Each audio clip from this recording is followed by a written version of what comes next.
আসসালামু আলাইকুম। সবাইকে আমন্ত্রণ জানাচ্ছি মাছের ডিমের কোপ্তা কারি রেসিপি দেখার জন্য। এখানে রুই মাছের একটা বড় ডিম নিয়েছি। ১ কাপ পানি দিয়ে ডিমটা অল্প করে সিদ্ধ করে নিব।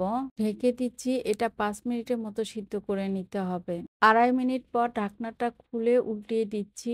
আবারও ঢেকে ২.৫ মিনিট সিদ্ধ করে নিব।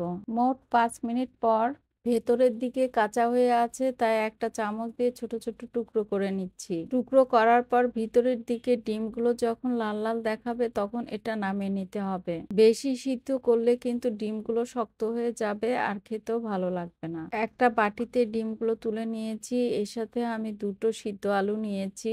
এখন গরম অবস্থায় ডিমগুলো ভর্তা করে নিচ্ছি। কিছুটা ঠান্ডা হওয়ার পর হাত দিয়ে খুব ভালোভাবে ভর্তা করে নিচ্ছি। এবার আলুগুলো ভর্তা করে এর সাথে মিশিয়ে নিচ্ছি। খুব সুন্দর করে ভর্তা করে নিয়েছি। এখন এর মধ্যে কিছু মসলা অ্যাড করব।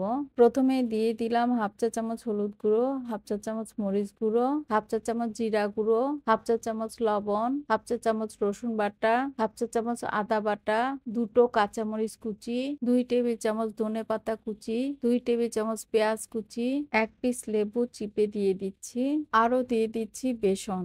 প্রথমে 1/4 কাপ বেসন দিয়ে মাখিয়ে নিচ্ছি। মাখানোর পরে লাগলে আরো কিছুটা বেসন দিয়ে নিব। মাখানোর পরে দেখলাম যে অনেকটা নরম হয়ে আছে, তাই এর মধ্যে আরো 1/4 কাপ বেসন দিয়ে নিচ্ছি। সবকিছুকে খুব ভালো করে মাখিয়ে নিয়েছি।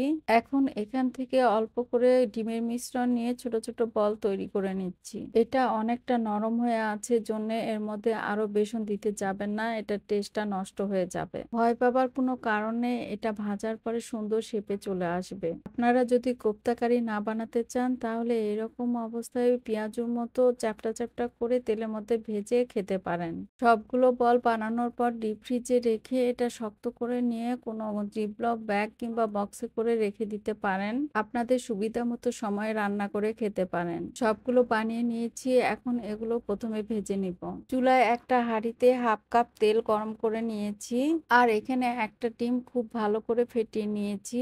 এখন একটা একটা করে বল ডিমের মধ্যে ডুবিয়ে তেলের মধ্যে ছেড়ে দিচ্ছি। এক পাশে হয়ে গেলে তারপরে উল্টিয়ে দিচ্ছি। দুই পাশে হালকা সোনালী করে ভেজে নিচ্ছি। খুব বেশি কড়া করে ভাজবো না, শক্ত হয়ে যাবে। খুব সুন্দর করে ভেজে নিয়েছি। এখন কোপ্তাগুলো তুলে নিচ্ছি। এই তেলেই আমি বাকি কোপ্তাগুলো ভেজে নিব।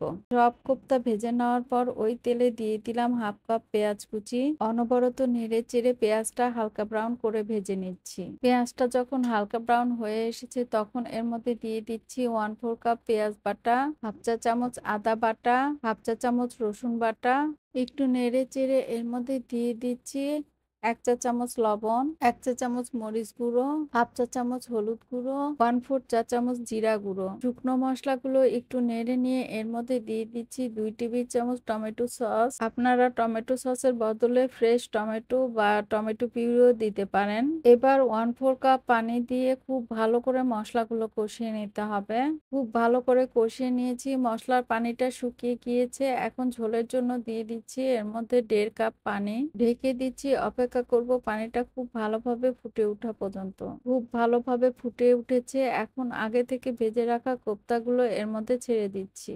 সব কোপ্তাগুলো ঝোলের মধ্যে ডুবিয়ে আবারও ঢেকে দিচ্ছি, অপেক্ষা করব এটা ভালোভাবে ফুটে ওঠা পর্যন্ত। আমি প্রায় 5-6 মিনিটের মতো রান্না করে নিয়েছি। এখন এর মধ্যে দিয়ে দিচ্ছি 2 টেবিল চামচ ধনেপাতা কুচি, দিচ্ছি 3-4টা আস্ত কাঁচামরিচ, 1/2 চা চামচ ভাজা জিরার গুঁড়ো। আবারও ঢেকে দিচ্ছি, অপেক্ষা করব 2-1 মিনিটের জন্য। এবার ঢাকনাটা খুলে সবকিছুকে ভালোভাবে নেড়ে মিশিয়ে নিয়ে চুলাটা বন্ধ করে দিব। আমি এরকম ঝোল থাকতে নামিয়ে নিব। এটা খাওয়ার মতো ঠান্ডা হলে আরো কিছুটা ঝোল ঘন হয়ে যাবে। সবাই ভালো থাকবেন। আজ এই পর্যন্তই। আল্লাহ হাফেজ।